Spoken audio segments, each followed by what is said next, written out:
Hi යාළුවනේ ඔන්න වෙනද වගේ අදත් වීඩියෝ එකක් අරන් ආවා. මේ තියෙන්නේ මගේ චූටි ගොවි පොළ. ඉතින් එයාලගේ කූඩුව ඇරපු ගමන්ම යාළුවෝ දුවන් එන්නේ කෑම කන්න. ඉතින් මම මෙයාලට වැඩි වියදමක් කියන්නේ නැහැ.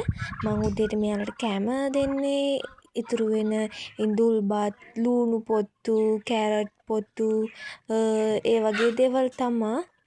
ඉතින් මේ ඉන්නේ මගේ සත්තු ටික. එයාලා හරි එකමුතුයි. ඒ කියන්නේ රණ්ඩු වෙන්න, කොටා ගන්න එහෙම යන්න හරි එකමුතුයි. මෙයාලා විතරක් නෙවෙයි තව චූටි පැටවුනුත් ඉන්නවා මන් ළඟ.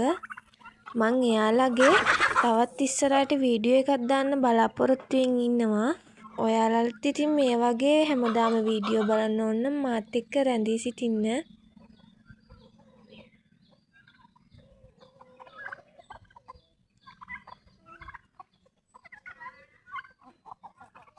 ඔන්න ඉතින් මං දැන් කෑම එක දැම්මා. මෙයාලා හැමදාම පුරුදු වෙලා තියෙන්නේ කූඩුව ඇරපු ගමන්ම කෑම දැන් තැනට කෙලින්ම දුවන එක කරන්නේ. ඔන්න ඉතින් වෙනද වගේම පොර කකා එයාලා කනවා.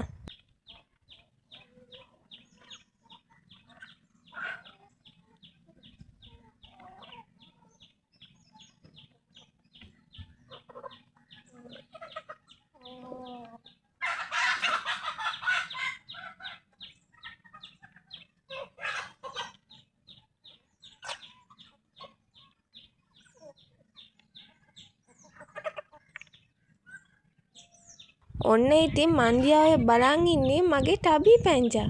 එයා මට ගොඩක් ආදරෙයි. මෙයා තමයි මං පොඩි කාලේ ඉඳන්ම හදාගත්තේ. මෙයා තමයි ගොවිපුලේ පළවෙනිම සතා. ඉතින් මං මෙයාට ගොඩක් ආදරෙයි.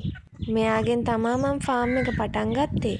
හැබැයි මෙයා පොඩ්ඩක් නපුරුයි. ඉතින් ඔන්න අදට වීඩියෝ එක ඉවරයි. ආයෙ දවසක මම තවත් ලස්සන වීඩියෝ එකක් අරන් එන්නම්. ඔයාලත් ඉතින් මාත් එක්ක හැමදාම ඉන්න. මාව ෆලෝ කරලා තියාගන්න.